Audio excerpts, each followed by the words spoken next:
Au nom du Père et du Fils et du Saint-Esprit, soit-il. Chers fidèles, on commence aujourd'hui avec, on continue plutôt la série avec le deuxième et troisième commandement de l'Église. Vendredi, chair ne mangera, ni jour défendu mêmement, jeûne imposé observera, au jour prescrit fidèlement. Alors, qu'est-ce que nous ordonne le deuxième commandement de l'Église?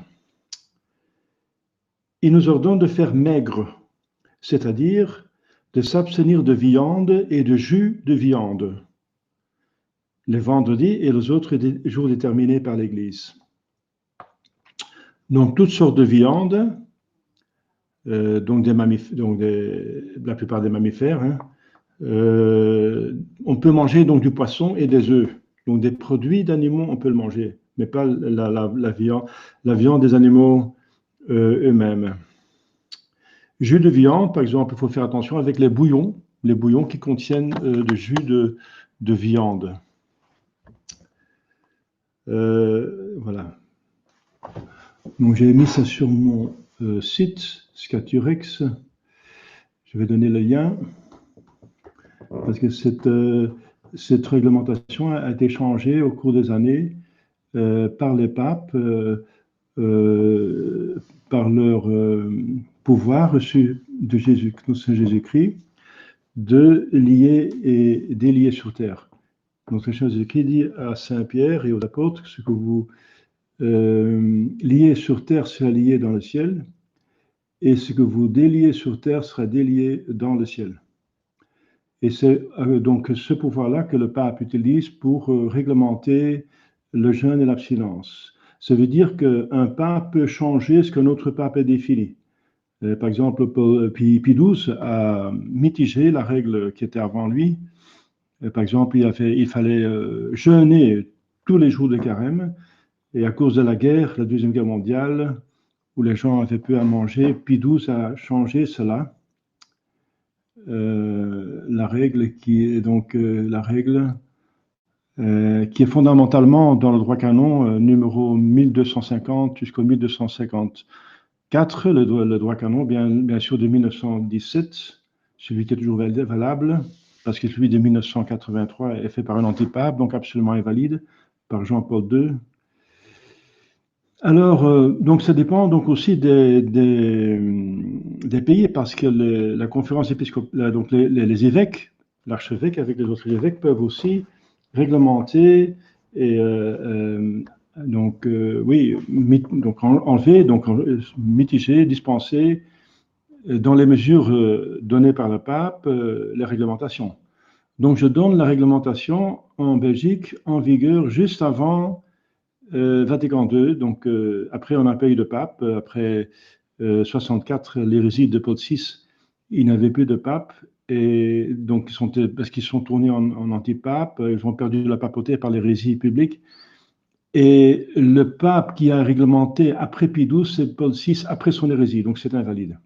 Donc la fraternité Saint-Pie X fait une faute en suivant cette réglementation de Paul VI, parce que justement c'est un antipape.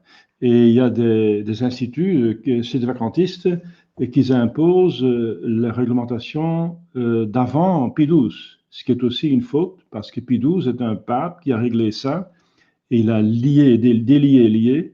Donc il faut se tenir à la dernière réglementation d'après un vrai pape, par un vrai pape. Donc c'est Pie XII. Pie XII, qui est un vrai pape et qui c'est le dernier qui a réglementé, avant la réglementation faite par Paul VI, qui est un invalide. Et bien sûr, il faut tenir compte de ce qu'en Belgique était de vigueur par les évêques, donné par les évêques. Donc c'est pour ça que ce catéchisme est très intéressant, mais il faut prendre le dernier catéchisme. Donc c'était celui qui de 54 ici, n'est-ce pas? Alors, pour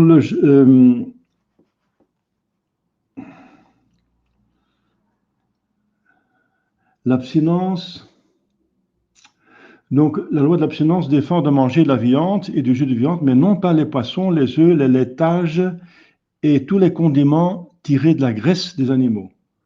Donc on peut manger la graisse mais pas la viande. Donc, il y a encore une distinction. Voilà. Alors, quels sont dans notre pays les jours où il faut faire maigre? Alors, dans notre pays, justement. Donc je commence par la Belgique et je parlerai de la France après, etc. Dans notre pays, donc, nous sommes ici en Belgique.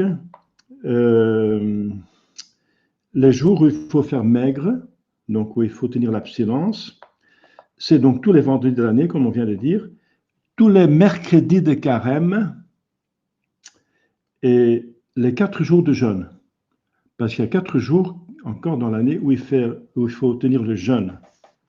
Donc je répète, l'abstinence se fait tous les vendredis de l'année, tous les mercredis du carême, donc c'est 40 jours avant Pâques, et les 4 jours de jeûne. Et les 4 jours de jeûne sont la vigile, donc le mercredi des cendres, vendredi saint, donc le début et la fin du carême. Ensuite, la vigile de l'Immaculée Conception, donc le 7 décembre, et l'avant-vigile de Noël, le 23 décembre. Donc, ce sont les 4 jours où il faut jeûner, mais aussi il faut faire l'abstinence. Qui est obligé de faire maigre? Donc, pas tout le monde, pas tout baptisé est obligé de faire maigre. Donc, les baptisés, donc les fidèles, qui ont 7 ans accomplis. 7 ans. Voilà. Jusqu'à la fin de la vie. À moins qu'il n'y ait obtenu dispense ou ne soit excusé pour un motif légitime. Par exemple, si on est en voyage, on est en déplacement, on est dispensé parce qu'il faut manger ce qui est disponible. Voilà. Donc, si on est malade et le docteur dit qu'il faut prendre la viande pour prendre des forces, alors vous êtes dispensé par la prescription, par l'indication du docteur. Alors, que nous ordonne le 3e commandement de l'Église? Il s'agit donc du jeûne. Donc, il nous ordonne de jeûner au jour déterminé par l'Église. Et qu'est-ce que maintenant jeûner? Jeûner, c'est de prendre un seul repas complet par jour. Un repas complet, ça veut dire un repas à satiété. Le midi ou le soir, donc pas le matin. Alors, le matin et le soir, si on prend à midi le repas complet, ou le matin et le midi, si on prend le repas complet au soir. Donc le matin et l'autre temps où on ne prend pas le repas complet, une petite collation, donc une petite mendication est permise, que les théologiens limitent à 60 grammes le matin et 250 grammes le soir. Donc c'est pour éviter par exemple des acides d'estomac. Quand on n'a rien mangé, il y en a qui font de l'acide, c'est pas bien. Donc on mangeait quelque chose, de la soupe le soir, quelque chose de léger, un biscuit le matin, etc. Donc, en observant toutefois la coutume approuvée par les évêques, les coutumes du lieu, relativement à la quantité et à la qualité des aliments. Ceci est réglé par le droit canon 1251 de 1917. Donc, un repas complet. Et quel jour doit-on jeûner? Eh bien, je viens de le dire là tantôt, parce que ce sont les mêmes 4 jours où en plus il faut donc faire maigre. C'est le mercredi des cendres et le vendredi saint, donc le premier jour et le dernier jour du carême. Le 7 décembre et le 23 décembre. Donc la vigile de l'Immaculée Conception qui tombe le 8 décembre et l'avant-vigile de Noël qui tombe le 25, comme vous savez. Alors, qui est obligé de jeûner? Tous les catholiques sont tenus qui ont accompli leur 21e année, et ce jusqu'au commencement de leur 60e. Alors, ces obligations sont sous péché mortel, donc c'est quand même grave. Voilà. Alors, pour la France, parce qu'il y a des personnes qui vont suivre ce cours à partir de la France, Eh bien, nous suivons là le catéchisme pour adultes du cardinal Gaspari de 1959. Donc, c'est approuvé par les évêques d'Angers et de Valence. Donc, la réglementation est la même que celle de la Belgique, que je viens de dire, sauf que l'abstinence n'est pas de rigueur tous les mercredis du carême. Et le jeûne et l'abstinence sont de rigueur le 23 décembre ou bien le 22 décembre si le 23 est un dimanche, parce qu'on ne fait jamais le jeûne et l'abstinence le dimanche. Le dimanche est toujours exclu. Est toujours exclu. Mais on peut le faire, mais on n'est pas jamais obligé de le faire le dimanche. Une exception, ce sont les capucins, mais c'est à cause de la règle de leur ordre qu'ils imposent quand même. Mais normalement, tous les dimanches sont des jours de fête. C'est la fête de la résurrection, de la Pentecôte de notre Seigneur Jésus-Christ. Donc, c'est exclu. Donc, si la France a déterminé que si le 23 décembre tombe un dimanche, alors c'est le 22 qu'il faut faire maigre et s'abstenir. La Belgique n'a pas pris des mesures là-dessus, donc on est supposé être dispensé ce jour-là. Donc la France, d'un côté, est plus mitigée parce que l'abstinence n'est pas de rigueur le mercredi des carême, mais d'autre part, elle est un peu plus rigide parce qu'elle maintient le jeûne et l'abstinence avant Noël si le 23 tombe un dimanche. Pour les autres pays, le Canada, la Suisse, où on parle aussi français, eh bien, j'ai pas encore fait la recherche, mais le principe est simple. Il faut trouver un catéchisme qui était en usage dans ce pays juste avant les édits de Vatican II, donc avant le 21 novembre 64. Donc le catéchisme le plus près de la date avant donc 64, où donc le pape Paul VI perd sa juridiction donc sa papauté par hérésie publique. Voilà. Donc, alors bien sûr, il faut tenir bien l'esprit, n'est-ce pas, de ce commandement. C'est que bien sûr, l'Église veut organiser cette demande de notre Seigneur Jésus-Christ, et aussi la logique que si on a péché, il faut réparer par mortification. Le péché, c'est l'abus de la créature, le jeûne, l'abstinence, c'est l'abstinence, donc c'est s'abstenir de l'usage permis normalement d'une créature pour réparer l'abus de l'usage de la créature. Donc on prend la nourriture parce que c'est assez sensible, n'est-ce pas? Donc c'est un exemple, par exemple pendant le carême, l'Église demande de faire plus que ça, bien sûr, c'est un minimum. Hein. Et Jésus dit, si vous ne faites pas pénitence, vous périrez tous. Vous allez tous périr. Donc c'est tout à fait... ces règles données par Pie XII, qui n'ont jamais été retirées, mais qui sont restées de rigueur, sont très mitigées par rapport à ce qu'il y avait avant. Donc elles sont valides, mais il faut essayer de les dépasser le plus possible, hein, donc par générosité, et revenir le plus près possible de la réglementation ancienne, donc du droit canon donc le droit canon, le numéro 1250 jusqu'à 54, qui demande donc un jeûne tous les jours de carême, sauf les dimanches.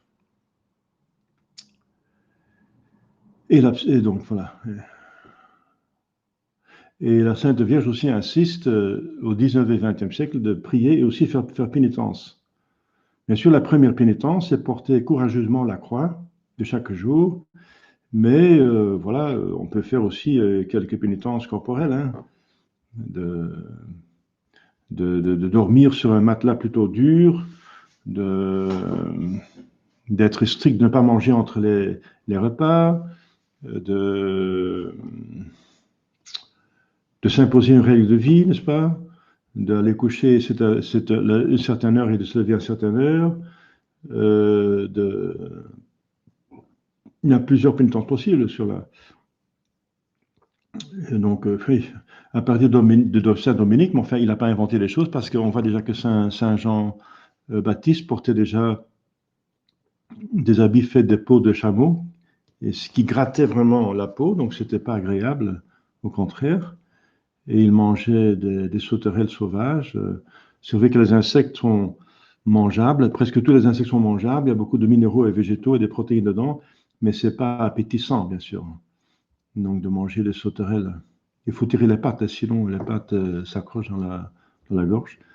Les sauterelles sont mangeables. J'ai vu ça au Congo belge, n'est-ce pas, que les indigènes mangeaient aussi des sauterelles, même crues.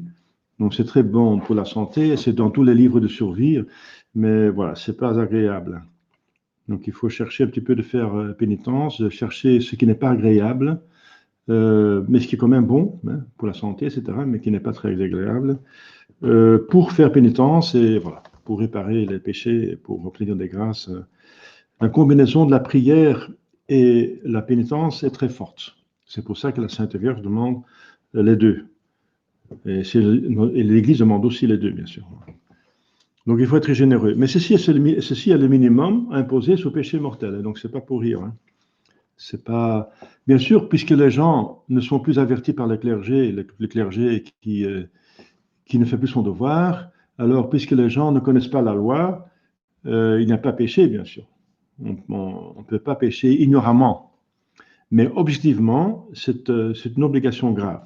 Donc, et on est obligé de se mettre au courant, et c'est très bien. C'est pas beaucoup, hein, 4 jours par an, de prendre un repas par jour seulement, c'est pas difficile. Moi-même, j'étais moine, enfin, j'ai fait un noviciat chez les Dominicains, et c'était le jeune monastique. Le jeune monastique, il allait de l'élévation de la croix en septembre, le 15 septembre, il me semble, jusqu'à Pâques. Donc c'était la moitié de l'année qui avait jeûne, ça veut dire un seul repas par jour. Ça fait du bien, n'est-ce pas? On se tient en forme, on s'habitue, le corps s'habitue, il n'y a pas de problème. On s'habitue. Et ça évite que le corps va prendre trop d'exigences, va devenir un tyran, n'est-ce pas? Saint François parle de son âne qui doit bien dompter. Voilà.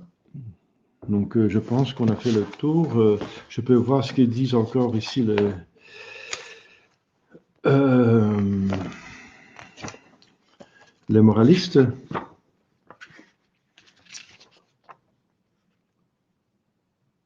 Ah oui, voilà.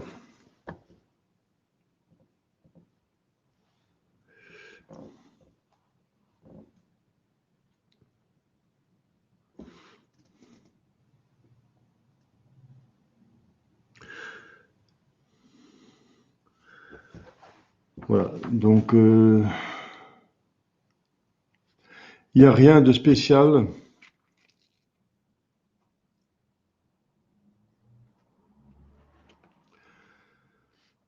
Donc à l'époque, il y avait donc avant Pie XII, il fallait encore jeûner les vigiles, les 4 temps, euh, plusieurs vigiles des fêtes d'obligation. Alors, on me demande, est-ce qu'il faut faire abstinence si Noël tombe un vendredi? Eh bien non. Donc l'abstinence et le jeûne tombent, donc ils tombent quand il y a une fête de première classe, mais d'obligation. D'obligation. Ça veut dire où il est tenu d'aller à la messe. Et ce sont justement encore euh, 4 fêtes d'obligation qui ne tombent pas un dimanche, parce que le dimanche, bien sûr, c'est pas un problème. On sait qu'il faut aller à la messe. On va en tout cas à la messe. Et il n'y a jamais une abstinence ou un jeûne imposé le dimanche. Donc le dimanche ne pose pas de problème. Les fêtes qui tombent un dimanche, comme la Pâque, ne posent pas de problème. La Pentecôte, etc.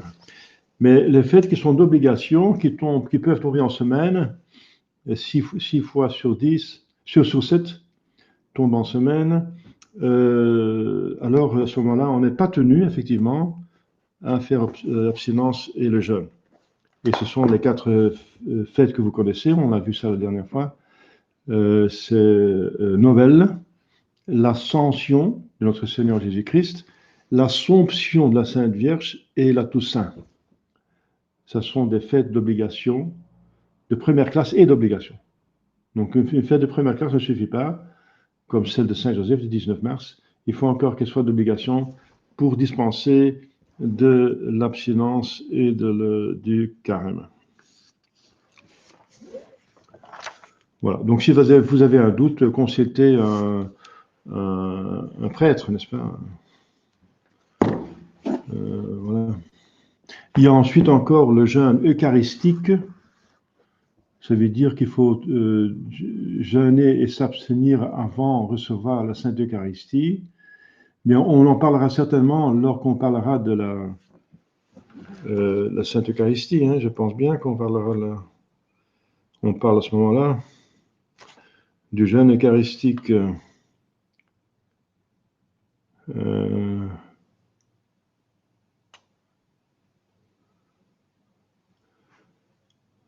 Voilà, c'est ça. On en parlera. C'est la question 400. Donc, ce n'est pas... On en parlera plus tard. Mais je vais déjà mettre le lien de mon site qui explique tout, n'est-ce pas, tous les cas de jeûne et d'abstinence obligatoire. Voilà. J'ai mis le lien par ici dans le chat. Voilà, je pense qu'on a fait le tour. Au nom du Père et du Fils et du Saint-Esprit, ainsi soit-il. Je vous salue Marie, pleine de grâce, le Seigneur est avec vous. Vous êtes bénie entre toutes les femmes, et Jésus, le fruit de vos entrailles, est béni. Sainte Marie, Mère de Dieu, priez pour nos pauvres pécheurs, maintenant et à l'heure de notre mort, ainsi soit-il. Cœur sacré de Jésus, ayez pitié de nous. Saint Joseph, priez pour nous. Nos saints anges gardiens, veillez sur nous. Nos saints patrons, priez pour nous. Au nom du Père et du Fils et du Saint-Esprit, ainsi soit-il. À la prochaine.